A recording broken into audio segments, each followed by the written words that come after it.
ننگے سر نماز بھی پڑھنی چاہیے اگر کوئی عذر ہونا شرعی.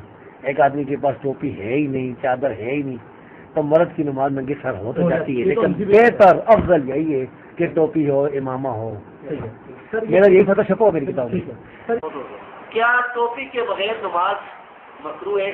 یہ ذرا ریڈنگ مجھے کرنی پڑے. مکرہ لکھا ہوا ہے، مکروہ لکھے ہو دے گی، یا سنت ہے.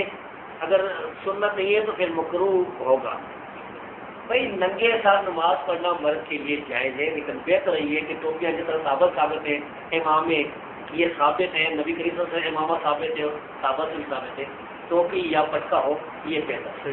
لیکن نماز ننگے سر ہو جاتی ہے، یہ بات فقہ میں بھی لکھی ہوئی ہے، یہ فتاوی الرحمانیہ میں بھی لکھی ہوئی ہے، یہ عزہ اندریلی کی فتاوی میں بھی لکھی ہوئی ہے، اور ہمارا بھی یہی وقت ہے. یہ کہ بغیر شرعی عذر کے یعنی جو لوگ ہم نے آتے ہیں نا پاس، ہمارے علیہ بھائی اور ساتھ سے ہماری بچت میں ایک آتا تھا نا، وہ سر سے ہم پھینک کے نا اس طرح یہ صحیح، یہ منڈا کرتی ہے، یہ اسی لیے ہمارے جو استاد ہیں نا مولانا محب اللہ شاہ غائبی رحمۃ اللہ اسے مکروہ سمجھتے ہیں ننگے سر نماز. شیخ المانی بھی مکروہ کراتے ہیں. ہاں مجھے یہ پتا ہے. تو بھائی ہم تو ننگے سر نماز نہیں پڑھتے، لیکن اگر کسی کے پاس ٹوپی نہیں ہے تو پھر نماز ہو جائے. آپ صلی اللہ علیہ وسلم نے ننگے سر نماز پڑھی، اس کی دلیل اور حدیث نمبر اور کتاب کا مکمل حوالہ بیان کرے.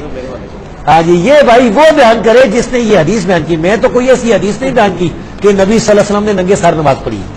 ننگے سر نماز پڑھنے کا رسول اللہ صلی اللہ علیہ وسلم سے کوئی ثبوت نہیں ہے.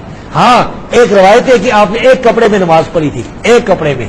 تو جس کے پاس اگر کپڑے نہ ہو، صرف ایک ہی کپڑا ہو، ایک ہی چادر ہو، تو پھر وہ جائز ہے.